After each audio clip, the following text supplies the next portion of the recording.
Republican Florida Governor Ron DeSantis signed an emergency executive order expanding mail-in ballot access and early voting in counties affected by Hurricane Ian.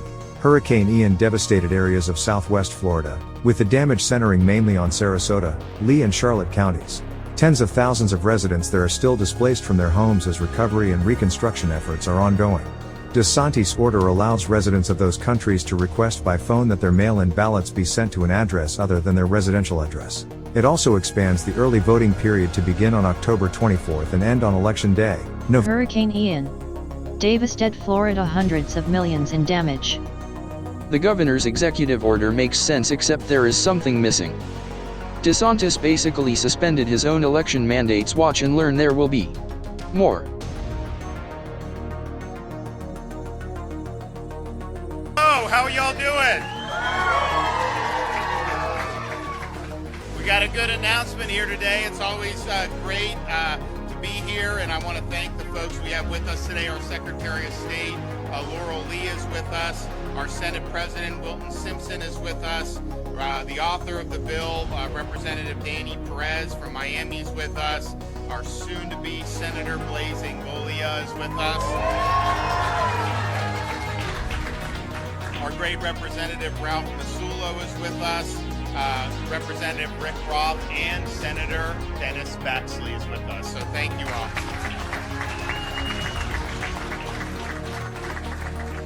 So we, if you remember, and throughout Florida, we've had some rough goes with elections over the years. We weren't always viewed as the state that had its act together. When I became governor, I said this is going to be a lot of people weren't talking about it, by the way, then in 2019. One of the first things we did as governor was accept the resignation of Brenda Snipes as supervisor of elections in Broward. We were able to remove the supervisor of election in Palm Beach County, and obviously those two counties had a lot of problems over the years. Those have gotten much better. We also, when COVID hit, we did not unconstitutionally change procedures. We followed the law. We applied the law just like it was, and the result was on election night, you counted 99% of the votes by midnight on election night in Florida. Power or water, and they are fighting for more help after floodwaters washed away parts of the road leading up to their house. News 6's Catherine Silver is in Orange County with their story tonight. It's almost... Jamin Van Landingham says the floodwater from Hurricane Ian washed away part of the road leading to his home in East Orange County. A car could easily fit in here, leaving this hole behind on Hamilton Drive. I'm definitely concerned if anyone comes down this thing at night when you can't see very well. There are no street lights. It's very dark. During the storm, Van Landingham evacuated in the dark with his dog. The water was the current was so strong that I literally had to grab my dog's collar to pull him because he couldn't keep up. The first floor flooded. The water line was above all the windows on the first floor. Days later, what was underwater is now drying out. Do you have home insurance or flood insurance? I do. However, they're not always super helpful. He says $172.85 million. Orange County had millions of dollars worth of estimated property damage because of the storm. The county as of noon on October 6th projected more $172.85 million in damage caused by the hurricane so far. Orange County property appraiser Amy Mercado. Ever since then, Governor Ron DeSantis and other Republicans have basically tried to tear it up, have gone against the will of the public, and worked to put up roadblocks to actually letting those people vote. So first, they required felons to pay all fines, restitution, and legal fees before they could vote. Sometimes they don't even know how much they owe, but it functions effectively as a poll tax for those folks. And then it got even worse, because this year, DeSantis created an Office of Election Crimes and Security, which is just as much of a sham as it sounds. In August, DeSantis announced the first arrest in a stunt presser with great fanfare. The state of Florida has charged and is in the process of arresting 20 individuals across the state for voter fraud. They did not get their rights restored, and yet they went ahead and voted anyways. That is against the law, and now they're going to pay the price for it. This is a third-degree felony in the state of Florida. They could face a $5,000 fine and up to 5 years in prison for illegally voting in our elections. Wow, look at that tough guy. Huh? That tough guy there up in front of all those cops. Now, after that ridiculous stunt, we are starting to see what this task force looks like. In a body cam video compiled by the Tampa Bay Times, we are seeing how Governor DeSantis dispatched police all over the state to hunt down people who were told they could vote by the state. Hey, it's me, Uncle Ricky from Uncle Ricky's house. Look, I know most of you are trying to say right now that I have lost my damn mind. I haven't lost my mind. I am trying to wake you up to the evil of Ron the Terrible, the current governor of Florida, aka Ron DeSantis. DeSantis is using every evil trick in the book, including using a natural disaster to rig the upcoming midterms in favor of Florida GOP / MAGA candidates. Stay tuned as I break it down for you. How you doing? Welcome to this episode of Uncle Ricky's House. Look, we're going to talk about that terrible, dickhead, cruel ass, power hungry madman that happens to be the governor of Florida. Yep, I'm talking about Ron the Terrible, Ron the Punisher, Ron the Satan, legally known as Ron DeSantis. First of all, we all know that DeSantis is a, acolyte or maybe imitator, counterfeit, baby Trump type person. Ever since he came into the governor's house in Florida, he's made it his purpose to own the libs, to kill the woke movement, to stamp out BLM, to cancel CRT, to do just about everything he can to, let's say, keep the minorities in line. Now, the lead into this was video clips about Ian and video clips about Ron's personal, he's the only one that can order them around, election integrity police that he had the state create not too long ago.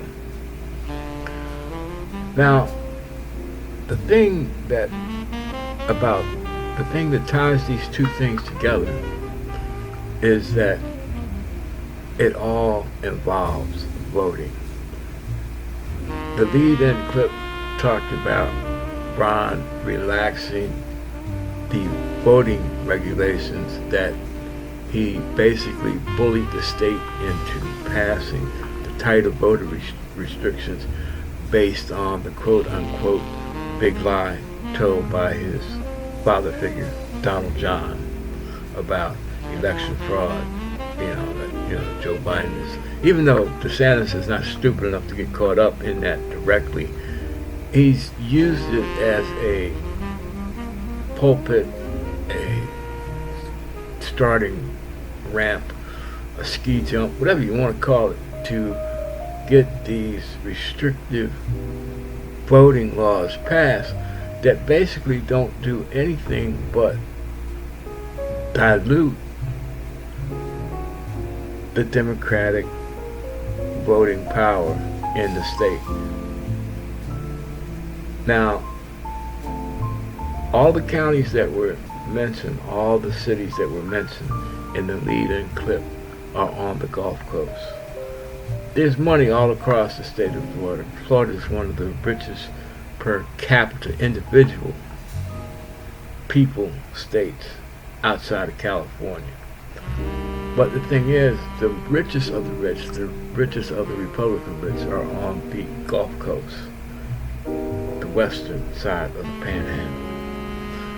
On the eastern side, or the Atlantic coast, the ocean coast, you have more of a diverse population, both ethnically and politically. Orange County is a predominantly Democratic county. Orange County is also an area where you have a majority black voting district. Now, DeSantis has already diluted black voting power by taking away, Florida got another congressional seat after the 2016 census, and I'm sorry, the 2020 census. And the thing that he did was they tried to, the Republican State House, did the usual gerrymandering stuff to dilute black voting power, and they canceled out quite a few black voting districts, basically took it down to 2. And DeSantis said, no, that's not good enough for me. He took it down to basically 1, because he eliminated a couple of black voting districts that were left in northern Florida. That one district is centered in Orange County.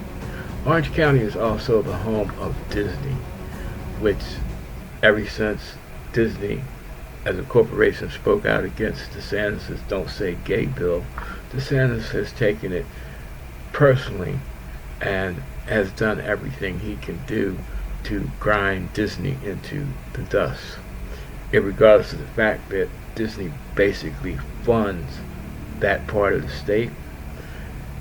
He took away, he made sure that Disney lost their special redistricting powers, which made Walt Disney World, that whole, compound thing, its own little city. And he took that away, which gave the regular residents of Orange County all of a sudden something like a $250 million tax bill to take care of that Disney used to take care of. That kind of proves that DeSantis doesn't give a fuck about the people in that area. Now, the thing with not granting them $172 million worth of damage was done in Orange County, basically due to flooding. It wasn't that much wind damage, but $172 million worth of damage is a lot of damage to the infrastructure. That area is going to take years to get itself back together, just like the people on the West Coast.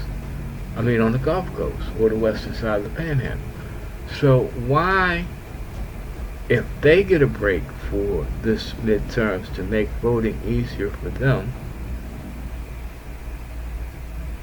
why, if they get to use some of the laws, some of the things that DeSantis took away from the whole state, why do they get them back? I understand it's a good idea due to the the Ian thing, but remember, the very rules that DeSantis canceled, the very rules that DeSantis objected to, were the result of changes made because of another emergency called a pandemic that DeSantis denied this whole time while it was raging, killing thousands of people in Florida, maybe 2,000 that didn't have to die. He won't grant that leniency towards a county that is predominantly his opposition. He wants to keep it hard for them to vote. He wants to make it difficult for them to vote under the conditions they are in right now. It's obvious. Okay, now we move right along and we find out that this election integrity police, a couple weeks ago he had that big press conference about, we're arresting voter fraud, people that committed voter fraud. He basically snatched 20 ex-felons off of the street, charged them with voter fraud because, according to him, they violated Florida state voting regulations. Now, mind you, yes, they were convicted felons, but Florida passed a law that said they gave convicted felons their voting rights back if they completed their sentences, completed their parole and made restitution. They were allowed to register. Now, Florida is a state where you cannot vote without a valid voter ID card. These people were issued a voter ID card from the state, which any common sense thinking person would say, okay, I'm legal to vote. Not according to Ron. Ron says that under his law, you can go and register and prove that you are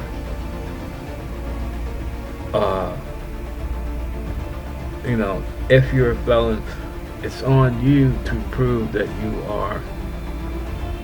you meet all the requirements, and the state will issue you a voter ID, but they won't vet your statements until after you have voted. So in other words, it's a confusing law. And if you go and you give them your story and they give you your ID and there's something wrong with your story and you go vote, technically you have broken the law, but you broke it because you thought you were okay because you didn't understand when the state gave you your voter ID that said it was okay for you to vote, that you really weren't okay. Now, this whole thing is such a rigmarole, claptrap, fallacy, bogus thing. Voter fraud is a felony. It's a Class E felony in the state of Florida. The cops, mind you, which mostly were not his,